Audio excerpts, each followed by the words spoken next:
ஐந்தாண்டு திட்டம் பற்றி 4 ஸ்டேட்மெண்ட் கொடுத்து அதில் இதெல்லாம் சரின்னு கேட்டிருக்காங்க. முதல் ஸ்டேட்மெண்ட் வந்து முதல் ஐந்தாண்டு திட்டம் ஏப்ரல் 1 1951 அமல்படுத்தப்பட்டதுன்னு கொடுத்துருக்காங்க.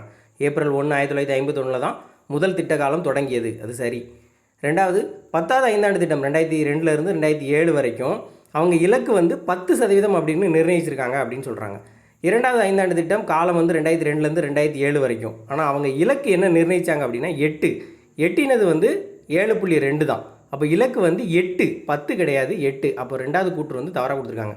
மூணாவது கூற்று என்ன, 11வது ஐந்தாண்டு திட்டம் 2007 12 வரைக்கும் 7.9 வளர்ச்சி விகிதத்தை அடைந்தது அப்படின்னு சொல்லியிருக்காங்க. இலக்கை சொல்லலை, அடைந்தது. இலக்கு 8.1, எட்டியது வந்து 7.9 வந்து ரீச் பண்ணியிருக்காங்க.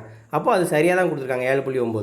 12வது ஐந்தாண்டு திட்டம் 2012 17 வரைக்கும் 9% இலக்கு வச்சுருக்காங்க. வளர்ச்சி விகிதம் வந்து இலக்கு வந்து 9 வச்சுருக்காங்கன்னு சொல்கிறாங்க. இங்கே 8 தான் கொடுத்துருக்காங்க. அப்போது 9ங்கிறது தவறு, 8% தான் இலக்கு.